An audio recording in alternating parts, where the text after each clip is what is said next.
এই কোরআন দিয়ে দুনিয়া চলবে, এই কোরআন দিয়ে রাষ্ট্র চলবে, এই কোরআন দিয়ে আদালত চলবে, এই কোরআন দিয়ে পার্লামেন্ট চলবে, এই কোরআন দিয়ে সেনাবাহিনী চলবে, এই কোরআন দিয়ে শিক্ষা প্রতিষ্ঠান চলবে।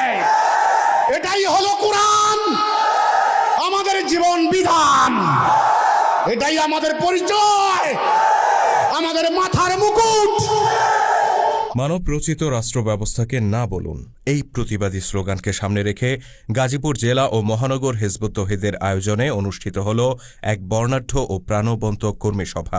গতকাল বিকেল ৩টায় গাজীপুরের সাগর সৈকত কনভেনশন হলে এই কর্মী সভা অনুষ্ঠিত হয়। বিশ্বের শ্রেষ্ঠতম বিপ্লবী মহানবী হযরত মুহাম্মদ সাল্লাল্লাহু আলাইহি সাল্লাম বিপ্লবের মূল মন্ত্র কি ছিল? লা ইলাহা ইল্লাল্লাহ, লা ইলাহা ইল্লাল্লাহ। আর কোনো কথা নাই। লা ইলাহা ইল্লাল্লাহ দিয়ে ভিক্ষা করে না কিনিয়া, এই লা ইলাহা ইল্লাল্লাহ দিয়ে রণাঙ্গনে বিজয় লাভ করেছে, লা ইলাহা ইল্লাল্লাহ দিয়ে দুনিয়া শাসন করেছে। মুহাম্মদ ছিল খলিফা, খলিফাতুল মুসলিমিন, আমিরুল মুমিনিন, শাসক, গভর্নর। পবিত্র জুমার নামাজ আদায় শেষে ধর্মপ্রাণ মুসল্লিরা দূর দূরান্ত থেকে ছুটে আসেন অনুষ্ঠানে অংশ নিতে। কিছু সময়ের মধ্যেই কানায় কানায় পূর্ণ হয়ে ওঠে পুরো কনভেনশন হল।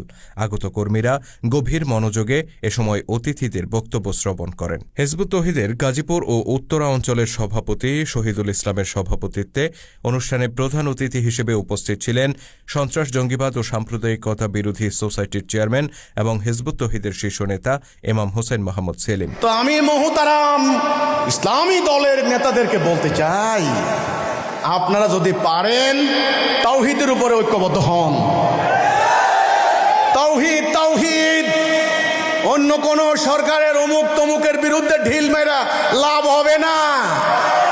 তাওহীদ, রাসূলুল্লাহ যে ঐক্য করেছেন, তাওহীদের উপরে ঐক্যবদ্ধ করেন, আল্লাহর দেওয়া কর্মসূচি অনুসরণ করেন, তবে ইসলাম প্রতিষ্ঠার স্বপ্ন দেখেন, না হলে স্বপ্ন দুঃস্বপ্নই থেকে যাবে। প্রধান অতিথি তার বক্তব্যে বলেন, আমরা যদি মানব রচিত রাষ্ট্র ব্যবস্থা বর্জন না করি তবে সমাজে শান্তি কখনোই প্রতিষ্ঠিত হবে না, গণতন্ত্র আমাদেরকে মুক্তি দিতে পারবে না। আমাদের উচিত ব্যক্তিগত জীবন থেকে শুরু করে রাষ্ট্রীয় পর্যায় পর্যন্ত প্রত্যেকটি জায়গায় আল্লাহর হুকুম প্রতিষ্ঠিত করা, তবেই সমাজে শান্তি প্রতিষ্ঠিত হবে, মানুষ দরজা খোলা রেখে ঘুমোতে পারবে। এ সময় প্রধান অতিথি সবাইকে ঐক্যবদ্ধভাবে আল্লাহর হুকুম প্রতিষ্ঠার সংগ্রামে সামিল হওয়ার আহ্বান জানান। যদি তোমরা সারা জীবন এই সূত্র মনে রাখতে পারো, আমরা এক, জাতি এক, আল্লাহ এক, রাসূল এক, কাবা এক, আমাদের নেতা হবেন একজন, আমাদের কিতাব একটা, আমরা আল্লাহর আনুগত্য করব, ততদিন তোমরা দুনিয়াতে হবে বিজয়ী জাতি। ইন্নাদ দীনা ইনদাল্লাহিল ইসলাম। দিন কিন্তু দুই প্রকার। কয় প্রকার? আল্লাহ দেওয়া, মানুষের তৈরি করা। আমরা কোনটা মানব? মানা উচিত কোনটা? বাস্তবে এখন কোনটা মানি? মানুষের তৈরি। মুসলমান থাকি আমরা? আপনারা বলুন তো দেখি, থাকি না? অনুষ্ঠানে স্থানীয় হিজবুত তৌহিদের বিপুল সংখ্যক কর্মী, ধর্মপ্রাণ মুসল্লি, স্থানীয় গণ্যমান্য ব্যক্তিবর্গ, বিভিন্ন পেশার প্রতিনিধি, সমাজ সচেতন নাগরিক ও সাংবাদিকবৃন্দ উপস্থিত ছিলেন। তাদের স্বতঃস্ফূর্ত অংশগ্রহণ কর্মসূচিকে বর্ণাঢ্য করে তোলে। অনুষ্ঠান শেষে দোয়া ও মোনাজাতের মাধ্যমে কর্মী সভা সমাপ্ত হয়। তোমার হামলায় আমাদের শহর, নগর, বন্দর ধ্বংস হয়ে যাক, আমরা চাই না। আল্লাহ, আল্লাহ, আমরা উদ্বাস্তু শিবিরে তাদের ত্রাণ ভিক্ষার জন্য আমরা আজকে লাইন ধরতে যাব না। আল্লাহ, আল্লাহ, আমরা বেঁচে থাকতে আমাদের নারীদের ইজ্জত লুণ্ঠন হতে দেব না। আল্লাহ, আল্লাহ, আজকে গাজীপুরের এই মাটিতে হাজার হাজার নারী পুরুষ দুহাত তুলে শপথ করছেন তোমার দ্বীন কায়েম করবে।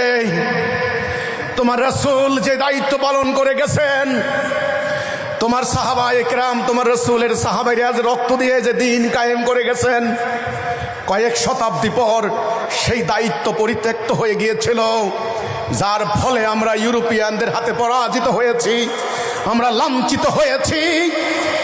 আজ হিজবুত তৌহিদের আহ্বানে, জামানার ইমামের অনুপ্রেরণায় আমার মতো গুনাহগার এক বান্দার ডাকে হাজার হাজার বনি আদম আজকে আবার তওবা করে আবার ঈমান আনার শপথ করছে। আল্লাহ